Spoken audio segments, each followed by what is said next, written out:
porque eu acho que o memorando, o teor do memorando, ele explica qual é o principal objetivo dessa intervenção. Ela não visa... 2025 acabou. Ela não visa Libertadores. Vai aumentar o bicho pela Libertadores. O Casares tinha aumentado antes do Mirassol. Foi 3-0 pro Mirassol, foi o baile. Isso aí já foi... Já tinha aumentado o bicho? Papo é bom jogar. Claro, que não existe essa possibilidade, né? O que existe... Não, peraí, isso é importante. Ele tinha aumentado o bicho antes já? Foi antes, no sábado. Incentivou mesmo. O jogo domingo foi... O pessoal realmente entrou incentivado no campo. Então, não, mas acho que tem um complicador aí. Eu acho que isso pode... para mim, essa intervenção para esse ano pode piorar as coisas. Porque mais gente mandando ou tentando mandar numa guerra interna que está clara, né? O atual diretor de futebol, que é o Carlos Belmonte, já não comunga das ideias do Casares ou do Carlos Magno há algum tempo. O Casares não o demite e coloca ele na berlinda, né? Tenta estimular a saída dele. Bom, esse cabo de guerra o time está jogando. Mas a questão da presença dele, para mim, acho que é um sinal importante, tentando interpretar o memorando para 2026, que é a minha grande dúvida aqui. O que o São Paulo vai fazer com o seu time de futebol em 2026? E no comunicado do Casares está a atuação do Carlos Magno na elaboração do orçamento e planejamento do futebol para o ano que vem. Uhum. O que significa que, na visão, né, do Casares, do FIDIC, etc. e tal, e do comando São Paulo, gastou muito no futebol em 2025 sob o comando do Belmonte, não poderá gastar mais do que o orçamento para 2026 e o Carlos Magno começa... Porque o Carlos Magno ele não é exatamente uma pessoa do futebol. Ele é uma pessoa do FIDIC, das contas e tudo mais. Não é... O que é uma pessoa do futebol? É o cara que consegue ter um trânsito com atletas de futebol que vão jogar. Ele não é esse cara, né? O que ele estará fazendo lá? Vai tentar se ambientar essa condição, mas, sobretudo, vai colocar lá 2026, o São Paulo vai gastar X só na formação do time, temos isso aqui e tal, não vai poder investir. Então, desta vez, o orçamento vai ser feito a quatro mãos, digamos assim. E ainda que o Belmonte não continue para o ano que vem. Isso está claro. Isso, para mim, está claro, politicamente falando. O Belmonte não vai ser o diretor de futebol do São Paulo em 2026, para mim está claro. Não acho que seja o Carlos Magno, você entende? Eu acho que o Carlos Magno vai continuar tentando ser o cara que, ao lado do Casares, deixou o São Paulo no azul. Ele não tem o perfil do dia a dia do diretor de futebol. Não sei se o São Paulo vai ter outro estatutário, se vai tentar deixar o Rui Costa, que é o executivo. Não me parece ser... A missão do Carlos Magno é elaborar o plano do futebol do São Paulo para 2026, inclusive financeiramente, que não foi cumprido em 2025. Só foi superavitário porque o São Paulo vendeu muitos jogadores. Então, é uma intervenção, sim. É uma tentativa de aproximação do Casares com o futebol, que eu acho que já não tem como, ou volta. Jogador de futebol não é burro.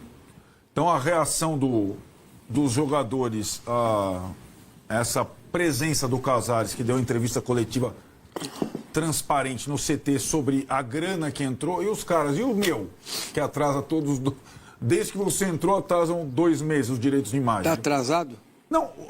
Não é que está atrasado, sempre esteve atrasado. Como é que o São Paulo do Casares do Belmonte lidam com direito de imagem? Paga uma, deve duas. Paga uma, deve duas, paga uma, deve duas, dezembro, 0. Aí começa. Paga uma, deve duas, paga uma, deve duas. É o que está acontecendo. Não é por isso que o São Paulo perdeu o jogo de futebol. Mas chega uma hora que o jogador, ainda mais se a interlocução muda e o cara não confia, não, eu quero o meu. Você não está com grana aí sobrando? Não deu grana? Superávit? Uhum. Então, nesse ambiente, você está discutindo Libertadores, plano de Libertadores, isso não existe. É bom deixar claro para o torcedor. Não existe plano para o São Paulo jogar a Libertadores no ano que vem. Então, mas não existe nenhum plano. Ele não vai falar, ele não vai pensar o 26 do São Paulo futebol? Vai. O cenário da Libertadores, se aparecer, vira outra coisa. Eu acho que uma conversa não anula a outra. O que eu quero dizer é o seguinte, o que eu falei não anula a outra. Anula porque esses mundos estiveram separados em 2025. Não, eu entendi. Mas o Casares e o Márcio, eles não se preocuparam com o futebol em 2025 ou em proporcionar condições para o futebol desempenhar melhor. Eu sei disso. E isso vai estar posto para 2026. Mas o meu ponto é o seguinte... 27 pontos em disputa ainda. Mas o time esfarelou, mas assim, tá, é óbvio. Não tem comando, o esfarelou. Acabou. O Crespo ainda vai tentar entre os jogos, acabou. Você vê o time contra o Mirassol e contra o Grêmio, acabou.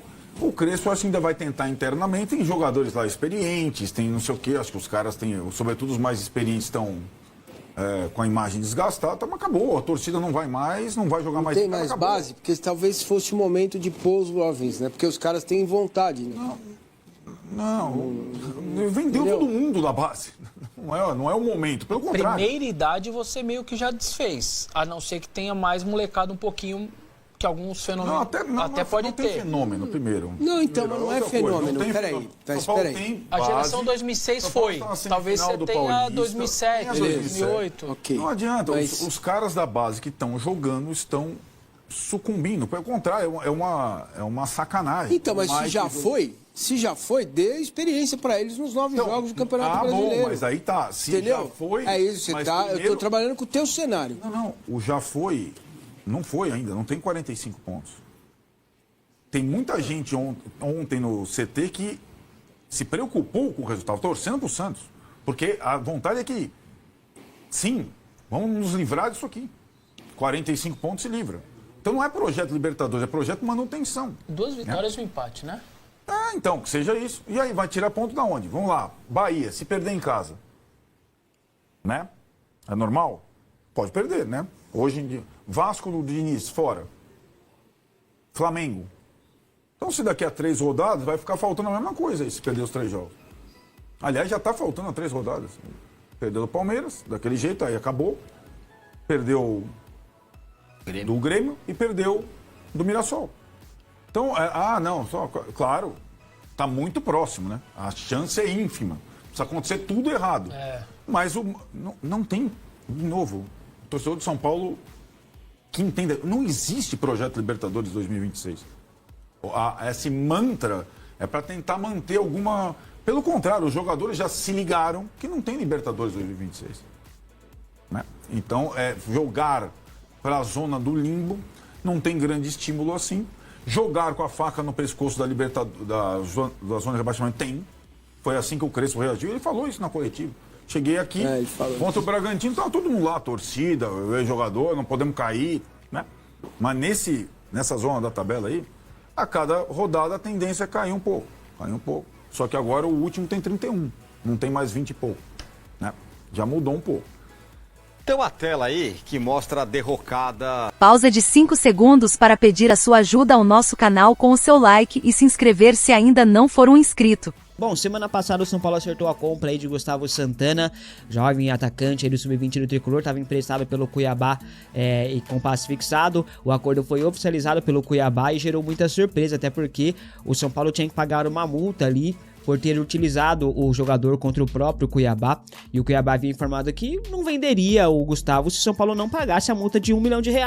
O negócio foi parar até na Câmara Nacional de Resolução Desportiva. Depois, tudo mudou, mudaram de ideia, abriram mão da multa ali e venderam o jogador. O São Paulo ainda conseguiu melhorar o acordo. O São Paulo acertou a compra do jogador por R$700 mil por 80% dos direitos econômicos do atleta, sendo que na cláusula, na opção de compra, era 70%. Então o São Paulo conseguiu comprar mais 10% aí. A questão da multa gerou enorme repercussão nos bastidores e também externamente, né? Segundo o Portal Lance, o culpado pela multa aí foi o Marcos Biasotto, diretor executivo da base do Tricolor. A pressão para Casares tomar uma providência é fortíssima. Há quem peça a demissão de Biasotto por conta desse erro gravíssimo. Biasotto deixou de observar ali a cláusula contratual do atleta que o impediria de jogar por conta da multa, né? Só jogaria mediante a multa contra o Cuiabá. Mesmo com a resolução do caso ali de maneira positiva para o São Paulo, que conseguiu comprar o atleta, comprou até mais porcentagem do que o previsto, a repercussão negativa ainda persiste internamente no tricolor. Marcos Biasotto chegou ao São Paulo em 2021, logo no início da gestão Júlio Casares, com a promessa de revelar jogadores, de vender jogadores, né? Teve até uma entrevista dele curiosa que ele disse que ele foi chamado pra revelar jogadores e tal, não pra vender bem, alguma coisa do tipo assim, não caiu muito bem não. Bom, esse erro grave do Biasotto, né, aumenta a pressão em cima dele, Biasotto, e também em cima do Casares para demiti-lo. Mas eu acho que o Casares não vai fazer isso não, tá? Por conta deste erro, você demitiria Marcos Biasotto? Comente aqui abaixo a sua opinião, tá, rapaziada? Errado mesmo. Enfim, Jonathan Calleri segue firme em sua recuperação, né, de lesão. O centroavante vive a expectativa de voltar ainda esse ano, tá? É uma esperança que tem. Algo que é tratado, né, como muito difícil. Mas não é impossível, dizem que não é impossível não. Em boletim emitido aí na última sexta-feira pelo São Paulo, o tricolor atualizou a situação do centroavante. Em nota, o clube diz o seguinte sobre a situação de Jonathan Calleri, o Johnny, abre aspas, submetido à cirurgia para a reconstrução do ligamento cruzado anterior do joelho esquerdo no dia 23 de abril. O atacante iniciou nesta semana os trabalhos com a preparação física após ter sido liberado pelo departamento médico. O jogador realiza exercícios físicos e técnicos individuais no gramado, ainda sem contato, fecha aspas. Calleri tem treinado com bola no Super CT da Barra Funda, tá? Ainda não há uma previsão de retorno para o atleta, a expectativa de início era que ele voltasse ano que vem, mas ele tá fazendo de tudo para voltar ainda este ano. Algo que, sinceramente, eu acho muito difícil de acontecer, até porque acho que a preparação ali ela vai ser mais visando a próxima temporada, a pré-temporada do ano que vem, né, rapaz? Até porque não é só voltar de lesão, a questão é ritmo de jogo, readaptação, isso leva muito tempo, e não tem tempo, tem apenas 9 rodadas aí para acabar o Campeonato Brasileiro, né? Bom, Calleri tem contrato com o São Paulo até o final do ano que vem. Não sabe se ele vai renovar o contrato ou não, né, rapaziada? Não há negociações neste momento. Não há porque não se sabe se o Calleri vai querer ficar para 2027, né? O atacante já demonstrou o desejo ali de jogar no All Boys da Argentina, seu clube do coração, clube que o revelou pro futebol e tal. A ver o futuro do jogador aí, o que vai acontecer. Eu apostaria ali em uma volta só no ano que vem.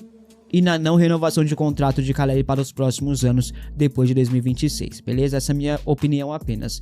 Bom, o São Paulo tem um time inteiro só de lesionados, né? O Portal Lance fez um levantamento no mínimo curioso. Eles levantaram a soma de todos os lesionados e o valor de mercado chega a mais de 120 milhões de reais, tá? É levado em consideração só o valor de mercado e não o salário do atleta. Ó, vamos lá. Leandro, 100 mil euros. Rafael Tolói, 1.400.000 euros, Luan, 1.800.000 euros, Wendel, 3 milhões de euros, Cedric, 1 milhão de euros, Oscar, 30 milhões de euros, Rian Francisco, 6 milhões de euros, André Silva, 4 milhões de euros, Calleri e Dineno, 2 milhões de euros cada, total de 22 milhões e 300 mil euros, 128 milhões e 800 mil reais. E tem gente que ainda acredita que a culpa das lesões são dos jogadores, da fase ruim são dos atletas, né? No ano passado, por exemplo, o André Anderson abriu um processo contra o São Paulo e ele alega no processo que o São Paulo não o deixou procurar outros médicos para tratar da sua situação, porque as dores dele estavam insuportáveis, né? O meio-campista pede indenização, valores por acidente de trabalho, seguro desportivo obrigatório e ressarcimento de despesas médicas. O São Paulo não se pronunciou sobre o caso até agora, sobre esse processo aí, e disse que só irá se pronunciar nos autos do processo. O valor que o André Anderson tá pedindo é de 8 milhões e 400 mil reais. A audiência estava marcada para outubro do ano passado e até agora não temos nenhuma atualização sobre este caso. O processo continua correndo em sigilo na Justiça do Trabalho, mas para quem acha que os atletas são culpados por tudo que acontece dentro do São Paulo, são culpados por se lesionarem, tá aí mais um exemplo de como é tratado lá dentro do São Paulo. Agora, imagina se virar moda atletas processarem o clube por conta disso, né? Será que não tá na hora de reformular a preparação física do São Paulo, o departamento médico do São Paulo? E quando eu digo reformular, eu não digo de equipamentos, eu digo de profissionais mesmo, né? Porque não é possível o São Paulo todo ano, desde 2021, é líder no ranking dos lesionados no futebol brasileiro. Isso não é normal e tem que mudar.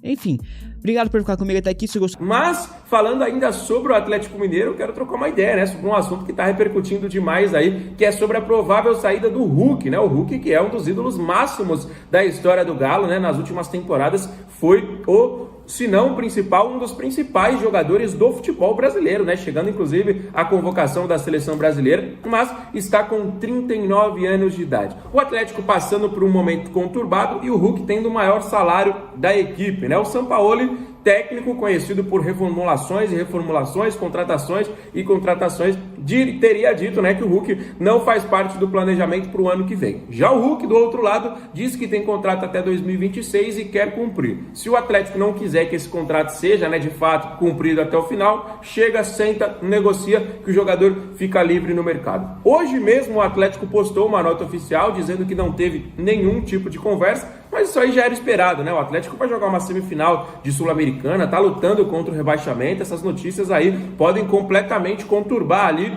o ambiente interno, né? E complicar ainda mais a situação. Se eu não estiver enganado, o Atlético tá 2 pontos da zona de rebaixamento, tá na semifinal, então o foco precisa ser nessas partidas, né? Mas o Hulk ficando livre no mercado, você acha que São Paulo poderia fazer um esforço aí? Ou seria uma contratação muito cara, né? Apesar do jogador ter quase 40 anos de idade, recebe hoje o maior salário do Atlético Mineiro. Não sei se ele vai achar um salário desse em outro clube, né? Pode ser que o jogador ainda bem fisicamente vá jogar na Arábia, nos Estados Unidos, volte por Porto e tudo mais, mas se ele continuar aqui no futebol brasileiro, eu acho que pelos vencimentos que ele tem hoje, acho um pouquinho difícil. Mas e aí, você, se fosse o tricolor paulista, faria este investimento, né? Lembrando que o Hulk já passou pelo São Paulo, né, rapaziada? Acabou, obviamente, não dando certo, né? Mas o Hulk já passou pelo tricolor paulista, na base ali e tudo mais. Quem sabe, né, um retorno. Eu, sinceramente, acho que faria esse investimento. Apesar da alta idade do Hulk, um contrato ali, quem sabe, de 1 ou 2 anos, eu acho, sinceramente, que vale. Não sei a questão do salário, né? Beirando aí os 2 milhões, mas é um jogador que sempre está bem fisicamente, pouco se machuca e é um jogador decisivo, né, rapaziada? O Hulk é um jogador assim forte, um jogador que sempre aparece nos momentos importantes, sempre aparece no momento que a equipe precisa. Falta esse jogador no São Paulo. Se for para pagar 2 milhões aí no Oscar, eu sinceramente prefiro pagar 2 milhões no Hulk, que é um jogador que vai trazer um retorno muito maior. Mas vamos aguardar aí, né, galera? Hoje seria apenas uma probabilidade, né? O Hulk podendo estar de saída do Atlético para o ano de 2026, ficando livre no mercado. Aí a pergunta fica a vocês, se vocês acham que o São Paulo deveria ou não fazer este investimento, tá bom? Deixem aí nos comentários as opiniões de vocês. Não chegar na Libertadores, né, Marco? Eu acho que a preocupação do São Paulo não é essa, a Libertadores hoje, né, Marco? De novo essa conversa de chegar em Libertadores. Então, vamos primeiro começar, então, pelo que o Crespo falou. Em relação a Libertadores, aí, Motinha, eu acho que criou-se realmente ali uma expectativa quando o Crespo ele vem, ele assume um São Paulo ali próximo do Z4 do Campeonato Brasileiro, ele começa a brigar até pela 6ª colocação ali, se colocando entre os postulantes a estar disputando pelo menos uma pré-Libertadores, né, imaginando o cenário atual. Sim, o Cruzeiro, por exemplo, está no G4, vencer a Copa do Brasil, que abriria mais uma vaga, o próprio Flamengo e o Palmeiras estão na Libertadores, abriria outra vaga. Então, imaginando que fosse um G6, muitos torcedores do São Paulo, inclusive eu, me coloco dentro desse balaio também aí, estavam acreditando que o São Paulo poderia sim brigar, pelo menos por uma pré-Libertadores. Mas o que acontece, Motinha? São 8, né, Marco? 8 jogos, os últimos 8 jogos, o São Paulo tem 7 derrotas e 1 vitória. E só para completar o que você está falando, a disputa pela pré aí, que se Cruzeiro, Flamengo ou Palmeiras vencer, né?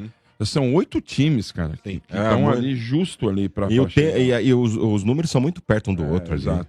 Mas o grande problema é esse, né, Motinha? Nesses 8 jogos que o São Paulo tem aí, nesses últimos 8 jogos, são 7 derrotas e apenas 1 vitória. Né? E falar desse jogo de ontem aí do Mirassol é praticamente repetir o que a gente já vem dizendo aqui nas últimas semanas. Né? O São Paulo ele parou de jogar, na minha opinião, depois da eliminação da Copa Libertadores ali para a LDU.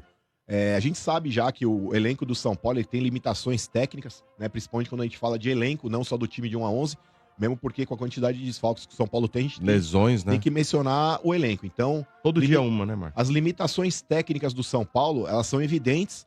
E a questão também aí do fator emocional do São Paulo, é um time que psicologicamente é muito fraco também. O São Paulo ele não consegue, por exemplo, tirando a eliminação, teve esse jogo contra o Palmeiras aí que estava vencendo por 2 a 0. Mais uma vez eu vou citar isso como exemplo. É inadmissível você tá vencendo um clássico por 2-0 e fazer o primeiro tempo que o São Paulo fez e depois no segundo tempo, por mais, mas o juiz não deu um pênalti, era pra ter feito 3. Beleza, podia ter batido o pênalti errado também. Teve o erro de arbitragem? Teve, mas uma coisa não anula a outra. Então, quando você tá vencendo a porra de um clássico por 2-0 na sua casa, pro seu torcedor, você não pode fazer o segundo tempo omisso que o São Paulo fez. E isso entra o que o Crespo falou também. Eu acho que falta entrega também dos jogadores do São Paulo. A gente viu em 2023 o São Paulo que não tinha um grande time. Pô, a gente tinha o Wellington Rato, o Rodrigo Nestor, né, no time titular ali, foram protagonistas da Copa do Brasil. Caio Paulista, que até então não tinha jogado nada em lugar nenhum, aliás, só jogou 6 meses de bom futebol no São Paulo, né? Então você tem ali, dentro de um cenário, dentro de um contexto, um time que era extremamente brigador e fazia realmente os jogos ali na base da superação, no seu limite técnico e no seu limite de concentração também de seriedade. Então, não é isso que a gente tem visto nos jogos do São Paulo. Ontem, mais uma vez, falhas individuais. Por exemplo, tomar um gol com 33 segundos, né, do primeiro tempo ali, a bola, o cara deu saída, primeiro ataque dos caras, gol. Então, como é que você tem 3 zagueiros, 3 brutamontes, toma um gol de cabeça do tal do Alisson lá, que tem 1,74 m. Pô, o cara entra no meio, e ainda ele se agacha pra poder cabecear. Então tá de brincadeira. Você pega o pênalti que o Alan Franco fez ontem também, ele tá disputando ali corpo a corpo com o cara, ele deixa o cara meio que tomar a frente ali, ele vai e tenta segurar o cara, puxa o calção. Então, não é só o Alan Franco. O Ferrarese tá jogando merda nenhuma. O Arboleda ainda dentro né, de um cenário ali de razoável, ainda ele tá fazendo um arroz com feijão. O próprio Sabino. Pra mim, também o Sabino é um dos 4 zagueiros que o São Paulo tem à disposição, o Sabino é o mais fraco.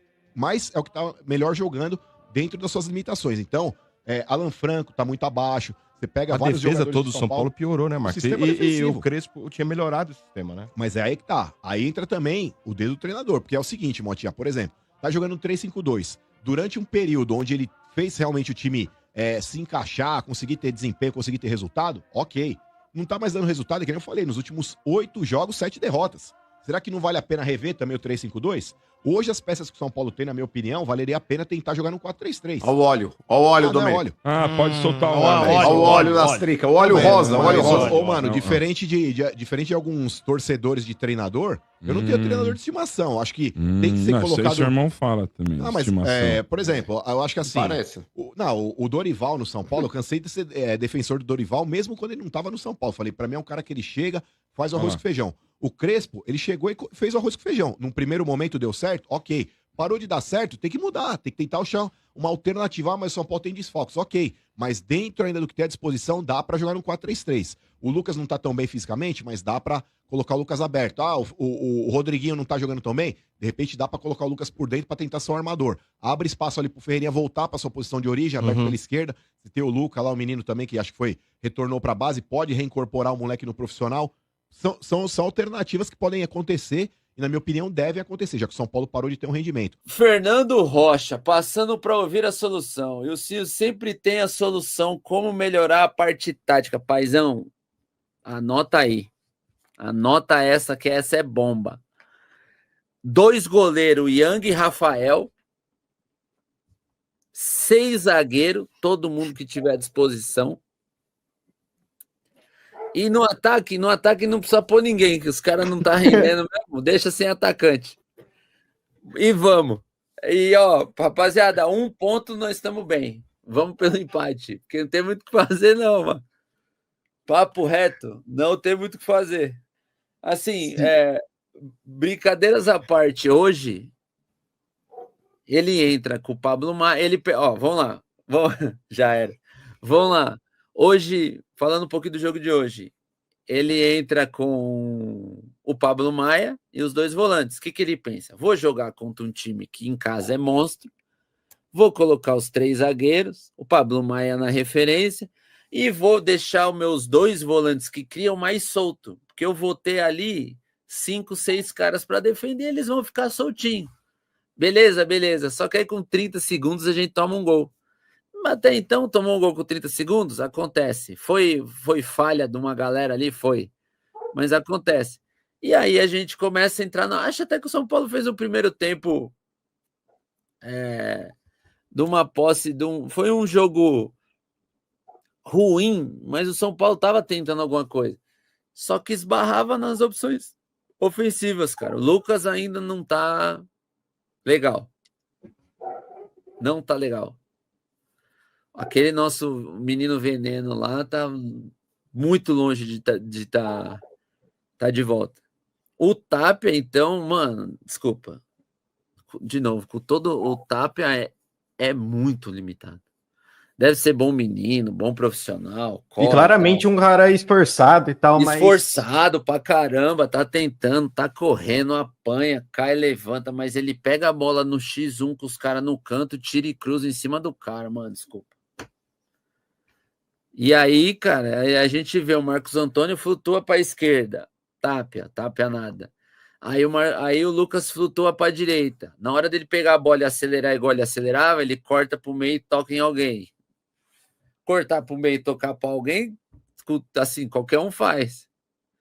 O Lucas não, o Lucas corta pro meio, dá o tapa e tchau, fi. E acelera. E a gente quer esse Lucas de volta. E aí tá acontecendo alguma coisa. E a gente não tem poderio ofensivo. Aí sai Tapia e o Lucas saiu? Saiu Tapia e Lucas. Saiu. E entrou Rigoni e Luciano. O Luciano, mano. Luciano entrou igual eu hoje na Várzea, andando. E o Rigoni entrou querendo, mas aí não acerta nada, pai. Aí não há meio campo padrão que funcione. Aí você põe Lucas e Luciano, as coisas não dão certo. Você vai pôr quem no segundo tempo? Rigoni e Tapia? Aí, mano, aí fudeu, pai. Então, mano, o tático hoje ele até demorou ali para tirar o Pablo Maia e tentar colocar o Rodriguinho, alguma coisa assim. Mas eu acho que a gente até falou na última live, cara, se o Crespo não entendeu que mudar o esquema vai fuder com nós, fudeu pra caralho. Aí acho que hoje ele entendeu. Que se ele tivesse tentado um 4-4-2, era papo de tomar um 5-0 ali, né? Nossa senhora, tomava fácil. Valeu, Zinho!